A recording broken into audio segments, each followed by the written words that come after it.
Text messages of the day coming up at 6:45, or excuse me, 6:55, 7:55, 8:55. And then, Dave, I've just commandeered the rest of the program, and we will take telephone calls in the 9 o'clock hour. After we talk to Governor Gilmore, I'm going to open up the phone lines once again, and we'll go till the top of the hour. I've just decided that. Well, you were gone. I made a high-level executive decision without our executive producer running down the hallway with scissors. We now take telephone calls on the 9 o'clock hour. Well, I hate to tell you this, but you need to look at your rundown again because we have a guest at 9:35. You even mentioned her. Megan.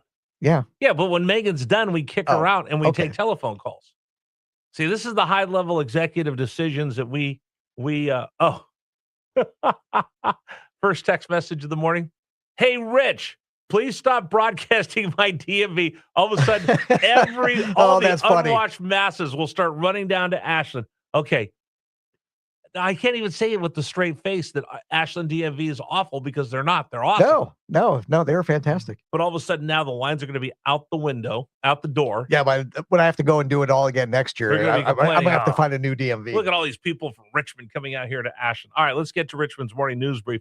This morning on Thursday, June 11th, the year of our Lord 2026. Here's what's going on. Here's everything you need to know. Big story of the morning, of course, the U.S. re-engaging actively with airstrikes in Iran. Here's an update from Fox News. Number 1. Iranian strikes targeted locations in Bahrain, Kuwait, and Jordan, all countries with a U.S. military presence. Kuwait condemned what it called sinful aggressions from Iran.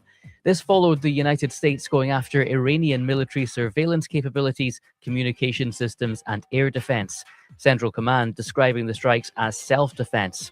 War Secretary Pete Hegseth says they're part of making sure President Trump gets the deal he expects. Reuters reports Qatari negotiators left Iran this morning after talks that ran into the early hours. Jonathan Savage, Fox News. I was watching Fox News yesterday. I was watching Newsmax, CNN, watched the CBS Evening News. Ugh. Anyway, Brent Hume had something very interesting that he said, you realize Donald Trump might be having two different conversations with two different people, telling the world a couple things. So yesterday, let the cat out of the bag, that the U.S. has been ferrying ships through the Strait of Hormuz at night. 100 ships have gone through. Hundreds of millions of barrels of oil have gone through. That's why the price of oil is down to $85. Now, a lot of people are like, hey, what are you doing? Why are you letting the cat out of the bag? Again, all this is negotiation. All this is 3D chess. He lets the Iranians know that he knows that they really don't control the Strait of Hormuz. What did he do? Just took that card away from them. Just took that piece off of the table. Now, what are they doing? As they start to bomb, not infrastructure, but military assets that they've been able to rebuild, reconstitute over the last 2 months of this ceasefire. He's telling them, listen, we're going to go wipe out your command and control. And then when we decide, we will bomb you and we will put you, what's the right word? He used the word I can't use on the radio. You're going to mess around and find out. You're about to find out. They call these defensive strikes. Pete Hegseth, again, all of this is coordinated. None of this is just people shooting off the hip. He says, we will negotiate with bombs.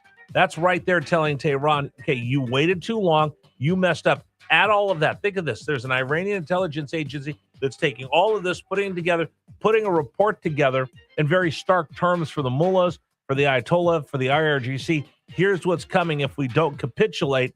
Now, whether those dead enders, those people, the theocrats, will listen is another thing, but that's what's happening in the latest with Iran. All right, number 2, everybody buzzing about this incredible comeback yesterday by the New York Knicks in the NBA Finals in Madison Square Garden. Number 2. Nobody guarding the inbound pass. Brunson gets it, fires up a 3. Shot no good, the tip, it's gone! It's gone! It's gone! With 1.2 remaining, Knicks take the lead. And it's 107-106. Bedlam here at the Garden. They can't believe it. That's it. It's over.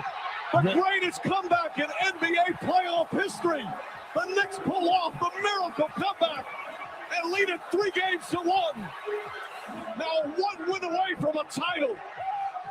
Courtesy ABC, the Knicks were down by 29 points. They come back to win 107-106. on that tip-in, and New York's going crazy. That was our second big story of the morning. Third big story of the morning has to do with the Virginia Supreme Court. Number 3. All right, the people of the General Assembly passed all kinds of rules, laws, and the governor signed so much into action, it's hard to see where everything is. A lot of these had to do with new bans on certain guns, AR-15s, etc. Well, there's a bunch of different lawsuits that have been filed all over the state, and of course, our very, very capable Attorney General, Jay Jones, says, well, I don't know if we want to go ahead and have court cases about all of these because they kind of seem the same. So let's just make sure we put them all in one lawsuit. So right now, the Virginia Supreme Court has decided to put a three-judge panel together to see if they can take all of these lawsuits from different places by different plaintiffs and boil them down to one main lawsuit for Jay Jones to defend against. We'll see what happens over there.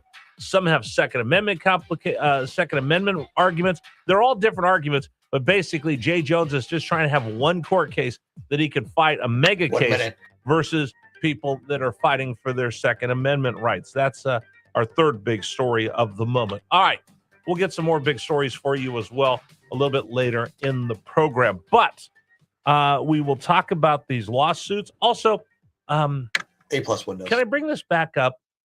There's one story. I got to carry this over, Super Dave, because I'm way over time. It's 6:14 this morning here on News Radio WRV. There was a story. We'll come back with this story.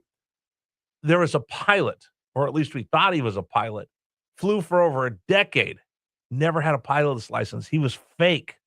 We'll talk about that coming up here on the program on Richmond's Morning News. All right. It is 6:14 this morning on the Voice of Virginia, News Radio WRVA. Hey, let me remind you, today's program is brought to you in part by A+ Windows. It's stressful. Like, what am I going to do? Where am I going to find a window? Everybody and their brother wants to sell me a window.